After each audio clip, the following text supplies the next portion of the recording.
भूल भुलैया गांव उत्तराखंड के घने जंगलों के बीच एक गांव है जो नक्शे पर नहीं मिलता। न कोई साइन बोर्ड, न कोई सरकारी रिकॉर्ड, बस कहानियां जो कानों में फुसफुसाती हैं और फिर गायब हो जाती हैं। गांव का नाम है कुहासपुर। लोग कहते हैं जो भी इस गांव में गया वह कभी वापस नहीं लौटा।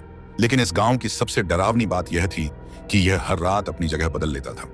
हर साल 13 नवंबर की रात कोई ना कोई व्यक्ति इस गांव के पास से गायब हो जाता था। पुलिस और खोजी दल गांव को ढूंढने जाते, लेकिन अगली सुबह गांव गायब हो चुका होता। आर्यन शर्मा एक इन्वेस्टिगेटिव जर्नलिस्ट जो असली डर को महसूस करना चाहता था। उसके पास डरावनी कहानियों का ढेर था, लेकिन कोई सबूत नहीं। जब उसे भूल भुलैया गांव के बारे में पता चला तो उसके अंदर खौफ नहीं, उत्सुकता जागी। अगर यह गांव सच में इतना खतरनाक है तो इसे कोई छोड़कर क्यों नहीं भागता? आर्यन ने खुद से सवाल किया। उसने अपने दोस्त और वीडियोग्राफर सुमित को भी साथ चलने के लिए राजी कर लिया। गांव के बारे में डरावनी बातें जो प्रसिद्ध हैं, गांव में घुसते ही लोगों की याददाश्त कमजोर होने लगती है। गांव के बीचों बीच एक विशाल कुआं है जिससे अजीब आवाजें आती हैं। यहां कोई भी रात 3 बजे के बाद नहीं जागता। जो जागता है गायब हो जाता है। गांव की हवाओं में किसी के फुसफुसाने की आवाजें हमेशा गूंजती रहती हैं। गांव के घरों में रोशनी जलती है, लेकिन वहां कोई रहता नहीं। अगर यह सब सच है तो इसे रिकॉर्ड करना जरूरी है। आर्यन और सुमित ने कैमरा, जीपीएस, कंपास और एक सैटेलाइट फोन लिया और निकल पड़े इस गांव की तलाश में। रात के 9 बज चुके थे जब वे गांव के रास्ते पर पहुंचे, लेकिन वहां कोई रास्ता था ही नहीं। मैप के हिसाब से यह रास्ता यहीं होना चाहिए। सुमित ने फोन स्क्रीन पर उंगली घुमाई। पर यहां तो सिर्फ जंगल है, आर्यन ने धीरे से कहा। तभी झाड़ियों में से कोई हिला। एक पल के लिए दोनों को लगा जैसे किसी ने उनके नाम से पुकारा हो, धीमी फुसफुसाती आवाज में। आर्यन! आर्यन और सुमित ने एक दूसरे की तरफ देखा। शरीर ठंडा पड़ चुका था। तूने सुना? सुमित की आवाज कांप रही थी। हाँ। वे मुड़े और पीछे देखने लगे, लेकिन वहां कोई नहीं था। अचानक ठंडी हवा चली और धुंध हटने लगी। सामने एक पुराना जर्जर गांव खड़ा था। कहां से आया यह गांव? 1 सेकंड पहले यहां कुछ नहीं था, अब यहां एक गांव खड़ा था। कैमरा ऑन कर, आर्यन ने घबराते हुए कहा। सुमित ने हाथ कांपते हुए कैमरा निकाला और रिकॉर्डिंग शुरू कर दी। गांव बहुत पुराना और उजड़ा हुआ लग रहा था, लेकिन सबसे अजीब बात, हर घर के दरवाजे खुले थे, जैसे कोई उनका इंतजार कर रहा हो। गांव में कदम रखते ही आर्यन और सुमित को अजीब सा एहसास हुआ। हवा में एक अजीब सी गंध थी, सड़ी हुई लकड़ी और किसी चीज के जलने की महक। गांव पहले जैसा वीरान नहीं था। अब उन्हें दूर दूर कुछ परछाइयां चलती हुई दिख रही थी। क्या ये यहां लोग रहते हैं? सुमित ने फुसफुसाते हुए पूछा। आर्यन ने कैमरा ऑन किया और झूम करके देखा। एक बूढ़ा आदमी सफेद दाढ़ी और मटमैले कपड़े पहने कुएं के पास बैठा था। कौन हो तुम लोग? बाबा की आवाज भारी और खड़खड़ाती थी। हम बस यहां एक्सप्लोर करने आए हैं, आर्यन ने कहा। बाबा कुछ देर चुप रहे, फिर धीरे धीरे बोले, जो भी यहां आता है वो वापस नहीं जाता। सुमित की रीढ़ में ठंडक दौड़ गई। क्या मतलब? मतलब ये कि अब तुम इस गांव का हिस्सा बन चुके हो। बाबा की आंखों में एक अजीब सा डर झलक रहा था। आर्यन ने कैमरा चारों ओर घुमाया। गांव के घरों के अंदर हल्की हलचल थी, जैसे कोई छुप कर देख रहा हो। भाई यहां कोई तो है, सुमित ने धीरे से कहा। लेकिन ये बाहर क्यों नहीं आ रहे? क्योंकि जब सूरज डूबता है तब असली गांव जागता है, बाबा ने धीरे से कहा। तभी एक नाजुक सी लड़की एक पुराने मकान की खिड़की से झांक रही थी। उसकी आंखें बिल्कुल सफेद थीं। भाई वो लड़की, सुमित ने कांपते हुए इशारा किया। आर्यन ने कैमरा घुमाया। लेकिन जैसे ही कैमरा उसकी तरफ गया वो वहां से गायब हो गई। यहां कुछ तो बहुत गड़बड़ है, बाबा ने जल्दी से कहा। सूरज डूबने से पहले चले जाओ। पर यहां लोग हैं, फिर भी यह जगह वीरान क्यों लग रही है? बाबा की आंखें अब गहरी हो चुकी थीं। उन्होंने बस एक ही शब्द कहा, वे लोग नहीं हैं, वे परछाइयां हैं। गांव जाग उठा। तभी कुएं से अचानक एक गहरी गूंजती हुई हंसी आई। हमें भागना चाहिए, सुमित ने चिल्लाते हुए कहा। लेकिन अब गांव की गलियां बदल चुकी थी। हर दरवाजा, हर रास्ता एक भूल भुलैया बन चुका था। हम फंस चुके हैं, आर्यन ने कहा। और फिर पहला शिकार हुआ। सुमित की चीख गूंजी। किसी ने उसे पीछे खींच लिया था। आर्यन मुड़ा, लेकिन वहां कोई नहीं था।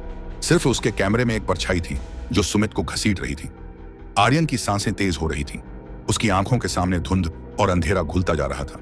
सुमित की चीख अभी भी उसके कानों में गूंज रही थी। सुमित! वह चिल्लाया, लेकिन उसकी आवाज गांव की गलियों में गुम हो गई। तभी कुएं से वही गहरी हंसी फिर से गूंजी। अब तक आर्यन समझ चुका था कि उसे भागने का कोई रास्ता नहीं मिलेगा। उसे जवाब चाहिए थे। गांव का बीता हुआ सच। कुएं के पास वही बूढ़ा बाबा अब भी बैठा था, लेकिन इस बार उसकी आंखें सफेद हो चुकी थीं। तुम यहां आए क्यों? बाबा की आवाज अब गूंजती हुई सुनाई दी। मैं बस सच जानना चाहता हूं, ये गांव असली में क्या है? बाबा ने एक लंबी सांस ली और अपनी उंगली कुएं की तरफ उठा दी। यह गांव कभी था ही नहीं। आर्यन का दिल एक पल के लिए रुक गया। गांव जो कभी था ही नहीं। कई साल पहले यहाँ एक छोटा सा गांव था। लोग खुशहाल थे, लेकिन फिर एक रात कुछ ऐसा हुआ जिसने इस जगह को बदल दिया। बाबा ने ठंडी आवाज में कहा। क्या हुआ? आर्यन ने धीरे से पूछा। बाबा ने उसकी ओर देखा। अब उनकी आंखें काली पड़ चुकी थीं। इस गांव के लोगों ने एक गलती कर दी थी। उन्होंने किसी ऐसी शक्ति को जगा दिया जिसे सोने देना चाहिए था। आर्यन ने महसूस किया कि उसके पैरों के नीचे की जमीन धीरे धीरे ठंडी हो रही थी। हवा में अब कोई हलचल नहीं थी। कौन सी शक्ति? उसने हिम्मत करके पूछा। बाबा ने कुएं की तरफ इशारा किया। जिसे हमने कभी देखा नहीं, लेकिन जिसने हमें हमेशा देखा। इस गांव से बाहर निकलने का सिर्फ एक ही तरीका है, बाबा ने धीरे से कहा। क्या? आर्यन ने उत्सुकता से पूछा। किसी को इसके लिए बलिदान देना होगा। आर्यन का शरीर सुन्न पड़ गया। किसका बलिदान?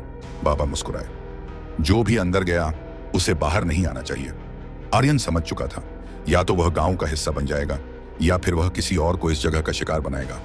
कुएं के अंदर से अब कुछ और तेजी से हिल रहा था। गांव की गलियां और संकरी हो रही थीं। दरवाजे खुद ब खुद बंद हो रहे थे। अब आर्यन के पास सिर्फ दो ही रास्ते थे। वह सुमित को वापस लाने के लिए कुएं में कूद जाए, वह गांव को धोखा देकर किसी और को यहां लाने की योजना बनाए। आर्यन ने अपना फोन देखा। स्क्रीन पर कोई सिग्नल नहीं था। वह किसी को बुला भी नहीं सकता था। उसने कुएं के अंदर झांका। अंधेरा गहरा था, लेकिन वहां कुछ हिल रहा था। दो चमकती हुई आंखें। अगर मुझे यहां से बाहर निकलना है तो मुझे सच्चाई को अपनाना होगा, आर्यन ने खुद से कहा। कदम जो वापस नहीं लौटेंगे। उसके पैर लड़खड़ा रहे थे। कुएं के किनारे पर आते ही उसे लगा जैसे कोई अदृश्य ताकत उसे खींच रही हो। क्या तुम तैयार हो? कुएं के अंदर से वही फुसफुसाहट आई। आर्यन ने गहरी सांस ली और अपनी आंखें बंद कर ली। जैसे ही उसने छलांग लगाई, वक्त मानो थम गया। ठंडी हवा ने उसे घेर लिया और फिर पानी नहीं था। वह किसी खाली जगह में गिर रहा था। चारों ओर सिर्फ अंधेरा और डरावनी फुसफुसाहटें थीं। फिर अचानक उसने अपनी आंखें खोली। वह पहले भी यहां था। आर्यन अब एक पुरानी जली हुई झोपड़ी के अंदर था। दीवारों पर अजीब निशान थे और बीच में वही बूढ़ा बाबा खड़ा था।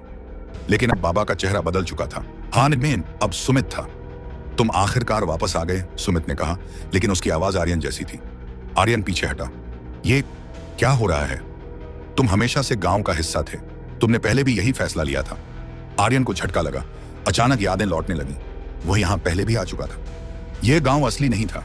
यह एक भूल भुलैया थी जहां जो भी अंदर आता था वही इसका हिस्सा बन जाता था। आर्यन ने पिछले जन्म में भी कुएं में छलांग लगाई थी और अब वह वापस आ गया था, एक नए चेहरे के साथ, एक नई पहचान के साथ। अब उसकी जगह कोई और आएगा। गांव अब भी वही था। कोई और जिज्ञासु पत्रकार कभी ना कभी यहां आएगा और फिर वही कहानी फिर से शुरू होगी। भूल भुलैया गांव अब भी जिंदा है। गांव अब भी वही था, बिल्कुल वैसा ही जैसे सदियों से था। आर्यन का शरीर अब हिल नहीं रहा था। उसकी आंखें सफेद हो चुकी थीं। वह अब गांव का हिस्सा बन चुका था। गांव के नियम, जो एक बार अंदर आता है वह दोबारा कभी बाहर नहीं जाता। हर नया शिकार पुराने की जगह लेता है। गांव हमेशा एक नए आगंतुक का इंतजार करता है। कहीं दूर से एक कार की हेडलाइट्स चमकी। गांव के रास्ते पर अब एक नया व्यक्ति आ रहा था, एक नया शिकार। वह कार गांव के बाहर रुकी। दरवाजा खुला और एक लड़की बाहर निकली। तो यह है भूल भुलैया गांव, उसने हल्की मुस्कान के साथ कहा। जैसे ही लड़की ने गांव की ओर कदम बढ़ाया, हवा अचानक ठंडी हो गई। गांव के घरों की खिड़कियों में फिर से रोशनी जलने लगी। कुएं से फिर वही हंसी गूंजी। एक परछाई धीरे धीरे आगे बढ़ने लगी, आर्यन की परछाई।